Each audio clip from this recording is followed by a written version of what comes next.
Hello and welcome to Commoner's Craft. Ever since I saw DM Scotty's Purple Worm build video a long time ago, I wanted to build my own. So as an homage to him, I will show you how I made my own version of the classic D&D monster. Without further ado, let's start crafting.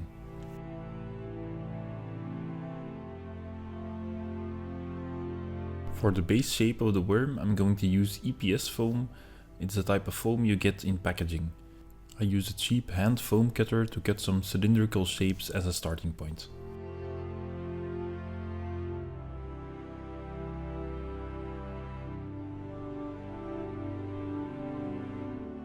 Once I have those, I cut them at an angle and dry fit them together with toothpicks to get a nice shape. I'm trying to make it look like the worm just burst out of the ground and it's arched over menacingly towards its foes.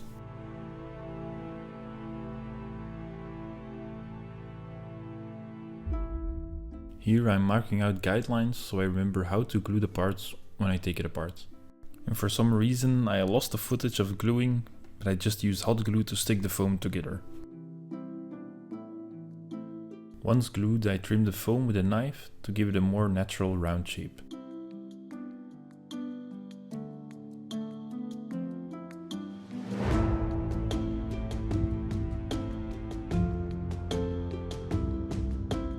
I made a hole in the bottom and hot glued some rocks and screws inside. I did this to make it more bottom heavy because I was afraid it would fall over. In the end, I think it was not really necessary because the base I made later was actually really heavy.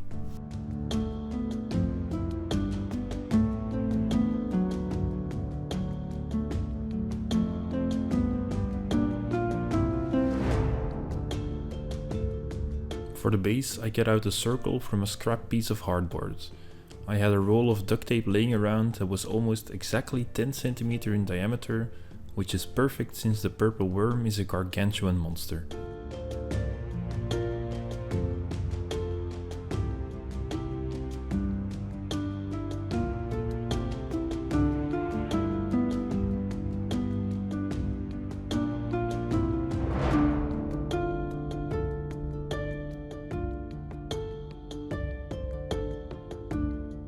I wanted my worm to have more of a mouth, like you can see on the art in the monster manual.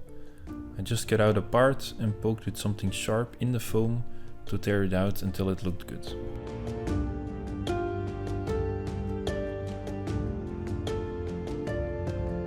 Since everything I do here is meant to be as cheap and accessible as possible, I simply used some toilet paper to cover the body of the worm.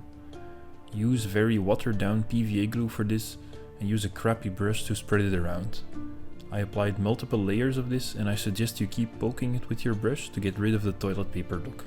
It's not the best technique, but it's fast and achieves a quite nice leathery skin look.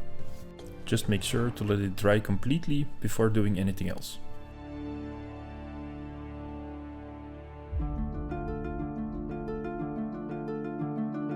To make the armor plates on the back, I used some cardstock. I marked out some rectangles and drew arches so it would look more organic when applied.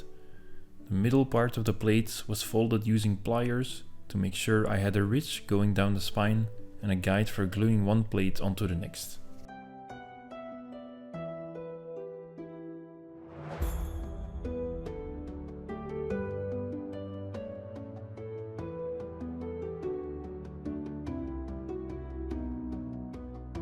I then used hot glue to glue them.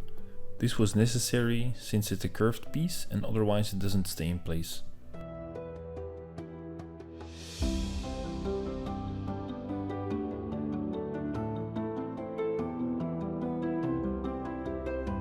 On the sides of the armor plates I added spikes like you can see on the art in the monster manual.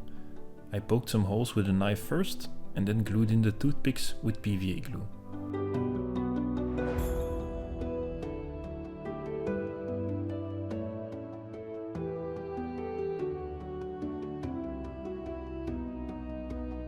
Since I wanted the worm to look like it was bursting out of the ground, I wanted the base to help sell that look. I used another piece of foam with a circle in the middle with the same diameter as the worm and kept cutting it down until it looked nice.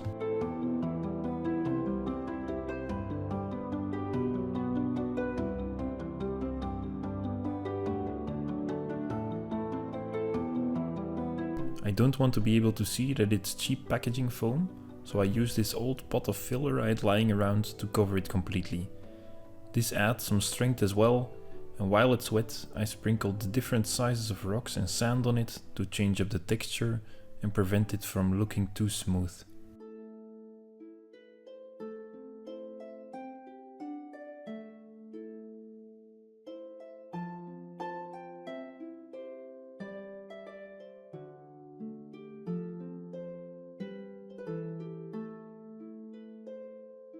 For shaping the mouth, I use this simple air drying modeling clay.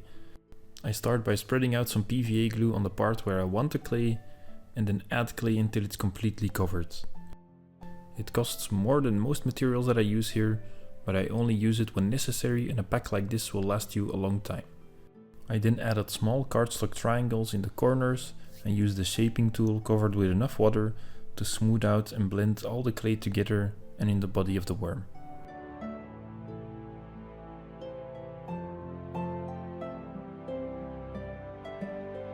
Once that is done, I glue toothpicks inside of the mouth and also in the front, so I have 2 rows of teeth. This makes it look a lot more menacing and disturbing.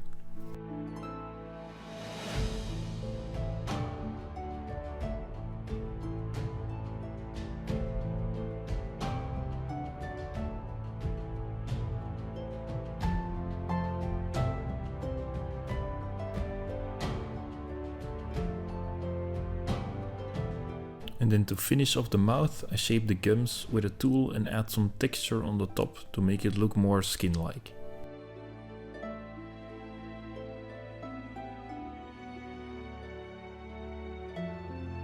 A big part of this build was made out of foam, so I first covered those parts with a paint mixed with PVA glue. This gives it more strength and prevents it from melting when I spray paint the model. After this step, I took the model outside to give it a zenithal priming.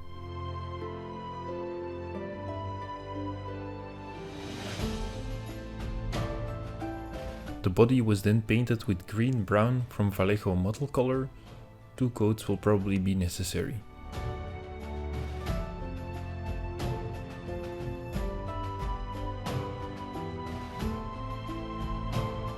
Next, the mouth was painted with a mixture of scarlet red and a tan skin color. This was then wet blended with the previous color to make a better transition.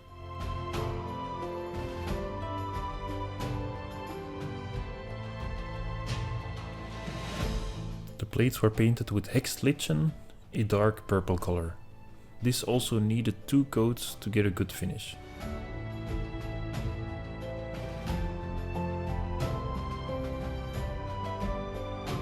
The spikes and teeth were then painted with heavy brown from Vallejo, also 2 coats.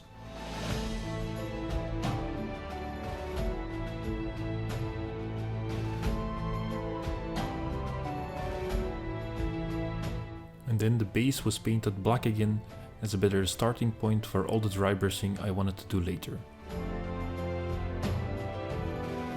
I wanted the base to look like the Underdark, so I started out by dry brushing a dark purple bluish color first, followed by a light purple grey color, and then finished off with a very light grey color on the tops of the rocks.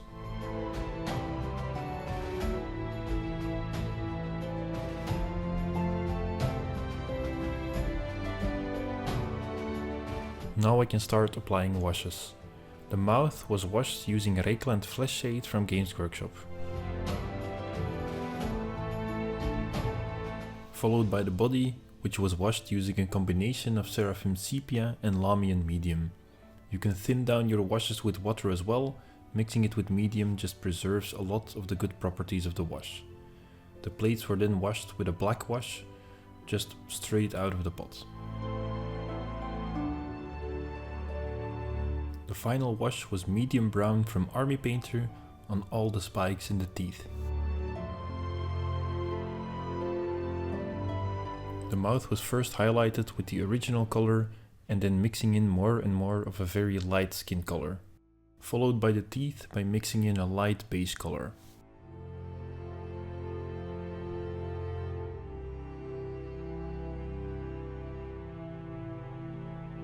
Then the body, just simply dry brushing a very light yellow beige on the parts of the body that are poking out.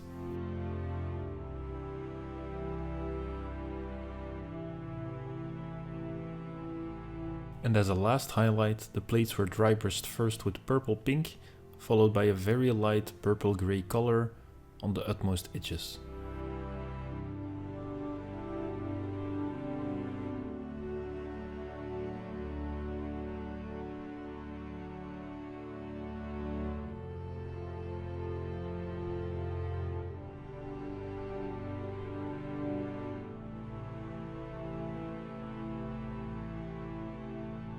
I then gave the mouth a coat of gloss varnish to make it look wet and disgusting.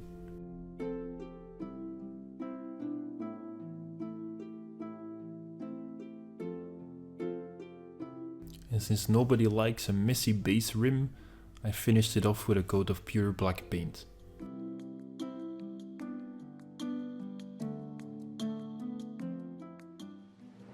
And it's done. The worm is all finished. I think it came out looking quite nice, a very imposing miniature for your players to face off against. And although some tools or materials were not something everyone has, you could cut the foam with a knife as well, and the mouth could be shaped with toilet paper, so don't let that hold you back. I hope you enjoyed watching this video, and if you did, make sure to subscribe. Until next time, take care.